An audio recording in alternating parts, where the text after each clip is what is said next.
élèves demandent à retourner en classe. Ils interpellent et l'État, et les enseignants, et les parents d'élèves.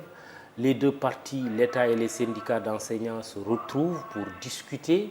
Mais ma question d'abord est de savoir, parce que Thierno Alassane Sall, cette instabilité de l'école sénégalaise est presque chronique. Comment vous l'expliquez? Bon, ça fait près de 20 ans que l'école est dans une instabilité quasiment, comme vous le dites, chronique et délétère. Au moins depuis le deuxième mandat du président Wade. Parce que, vous savez, l'être humain est par essence contre l'inéquité et l'injustice. Au-delà des revendications, des besoins de matériel, de moyens, etc., l'être est fondamentalement contre l'injustice. Et je crois que le régime de Wade a détérioré et détraqué le système d'égalité sur lequel était bâtie la fonction et la rémunération de la fonction publique sénégalaise, en octroyant à certains corps privilégiés des avantages assez extravagants, pour dire les choses correctement, et qui se sont étendus par la suite à beaucoup d'autres composantes non pas de ces corps, mais de ces ministères et de ces secteurs. Pour avoir été dans certaines agences, j'ai vu que les salaires pour certaines catégories et certains diplômes n'avaient rien à voir avec ce que pouvait avoir un ingénieur agronome, un médecin, un capitaine de l'armée, un commissaire de police. Le système n'était plus assis ni sur le mérite, ni sur le risque, ni sur l'exposition à la pénibilité, mais simplement sur la proximité au régime de Wade et la capacité de lui apporter Alors, ça, je crois que le président Macky Sall avait promis d'apporter des réponses à cette situation-là. Malheureusement, il ne les a pas apportées. Pourquoi? Parce que, voyez-vous, quand on a accordé des avantages à un corps, il est difficile d'y revenir.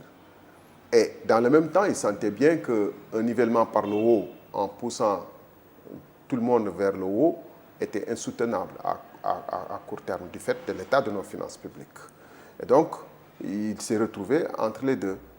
Il avait besoin des mêmes corps pour asseoir sa politique, non pas de réforme de l'État et de modernisation de l'État et de justice sociale, de justice partout, mais d'asseoir son régime. Et donc, il a perpétué le système de Wade. Et donc, vous pouvez voir des gens qui n'ont même pas de diplôme, pour ainsi dire. Je ne veux pas nommer des catégories pour les stigmatiser, mais qui sont dans certains ministères ou dans certaines agences, qui n'ont même pas le bac, percevoir plus que des gens qui ont bac plus 6 dans l'enseignement.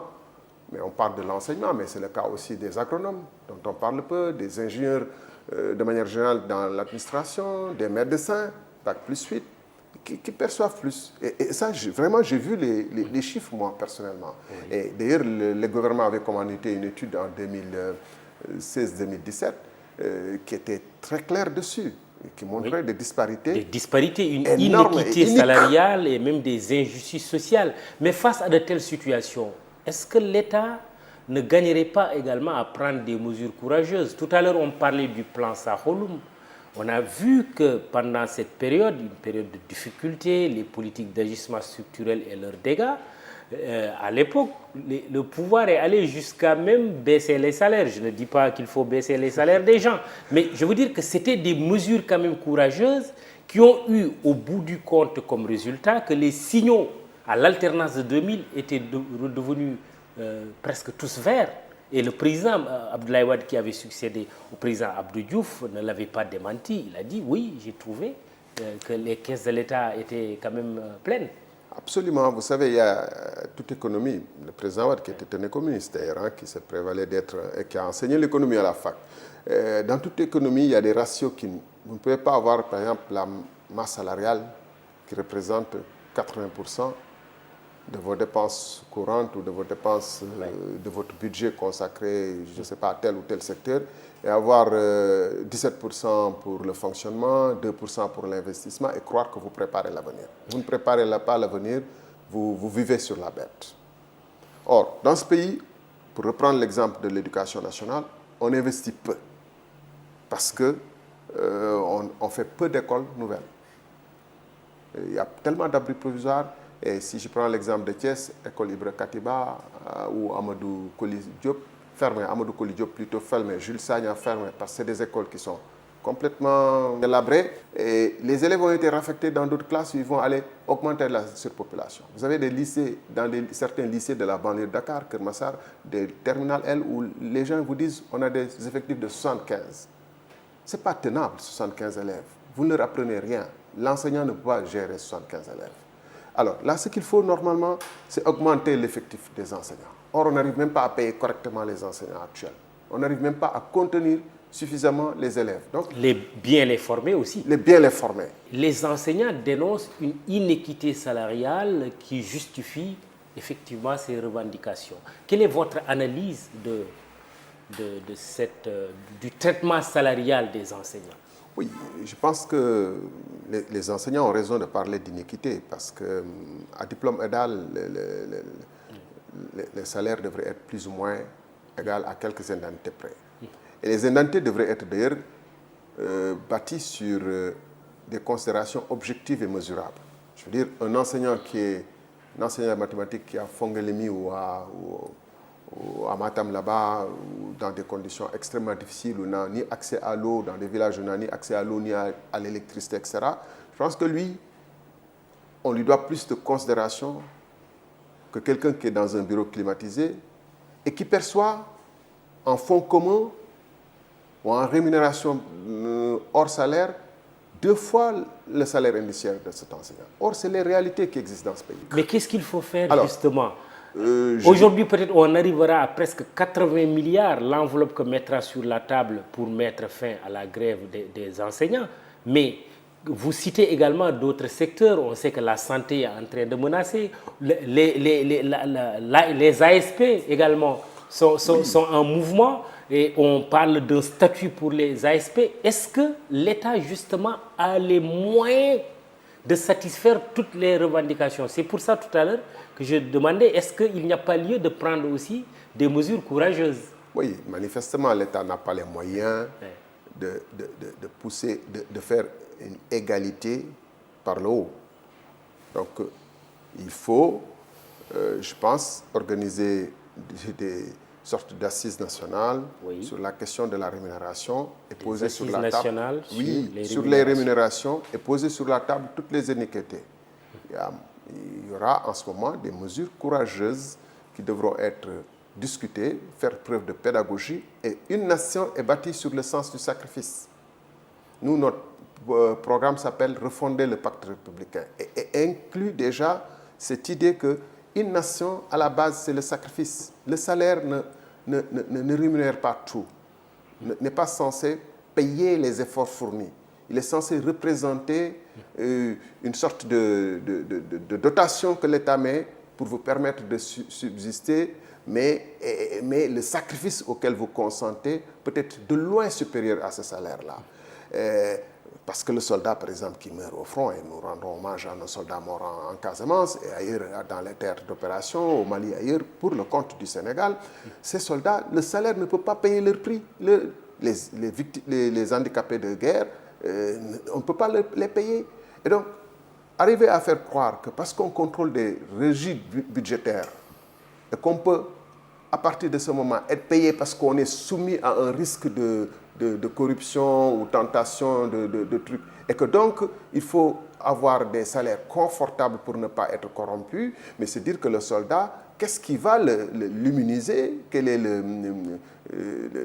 la veste de sécurité financière qu'on va lui mettre pour l'immuniser contre éventuellement la mort? Il n'y en a pas. L'enseignant qui est en brousse, qui est dans des conditions pénibles, qui parle à 80 élèves, qui va chercher son eau dans un forage de 15 km ou de 10 km, comme dans le Djeri de Linguère, qu'est-ce qui va rémunérer les efforts qu'il consent, les heures qu'il passe à s'époumoner, le pompier qui descend au fond des puits ou qui rentre dans... Donc, une nation n'est pas basée sur le fait qu'on dise vous êtes exposé à des tentations de corruption, ou bien que vous êtes un juge, vous êtes exposé à des tentations de corruption, on vous met à l'aise. Non. Mais malgré tout, on assiste à des détournements aussi. Et tout cela, les enseignants et tous les autres travailleurs sont attentifs à cela, que les ressources publiques, parfois, sont distraites. Mais pour prendre l'exemple de Carlos Ghosn, si le salaire pouvait prévenir d'un détournement, Carlos Ghosn ne se retrouverait pas dans des situations où il se trouve. Et on peut multiplier les exemples. Je vais prendre d'exemples près de nous. D'ailleurs, il a été prouvé que dans ce pays-là, que ceux qui sont dans les agences les plus juteuses, qui ont des salaires de 5 millions et autres, sont par ailleurs ceux qui profitent plus de la bête, qui sont plus tentés par la corruption. Donc, là n'est pas la question. Encore une fois, une nation est bâtie sur le principe, je peux reprendre l'autre devise célèbre, égalité, pour ne pas dire les autres. On a dit un peuple, un but, une foi. Il faut qu'on soit un peuple, qu'on soit solidaire, qu'on ait le même but. Et que la loi 61-33 qui prévoyait un peu comment fonctionne la fonction publique et comment on rémunère a été complètement détraquée. Mais à l'époque, les gens acceptaient, les enseignants acceptaient de faire des sacrifices, les médecins acceptaient de faire des sacrifices, d'avoir des salaires. Mais quand il y a une iniquité flagrante, et je crois que c'est là où il faut entendre les enseignants, il y a une iniquité flagrante. Vous ne pouvez pas avoir des diplômes égaux, de même niveau plutôt. Vous ne pouvez pas être professeur de mathématiques et voir en face de vous quelqu'un qui, sous prétexte qu'il est sorti de l'ENA, doit avoir des rémunérations beaucoup supérieures, alors que le mathématicien a fourni des études plus difficiles, peut-être parfois. Et d'ailleurs, le pays est en pénurie de mathématiciens, ce qui pose un problème. Et par ailleurs, le problème de l'éducation... de scientifiques. Oui, de scientifiques de manière générale. Et c'est le second point de la grève. Ça fait 10 ans ou 15 ans que notre système est soumis à la médiocrité. Il faut dire les choses telles quelles. Aujourd'hui, vous avez quelqu'un qui a le bac, il s'exprime à peine correctement en français. Je ne parle même pas des quantums horaires, etc., mais de la qualité de la formation de manière générale. Les Ivoiriens sont devant nous aujourd'hui. Vous parlez à un Camerounais ou à un universitaire camerounais ou à un étudiant camerounais, vous voyez manifestement qu'il est au-dessus de... Ça, c'est déplorable. Nous étions... Avec le Bénin, nous nous disputions d'être le quartier latin de l'Afrique francophone. Aujourd'hui, nous sommes, il faut le dire très clairement, en retard sur beaucoup de choses. Or, la plus grande richesse d'un peuple, ce n'est pas le diamant, ce n'est pas le pétrole dont on se gausse beaucoup, ce n'est pas le zircon, c'est la qualité de ses ressources humaines. On le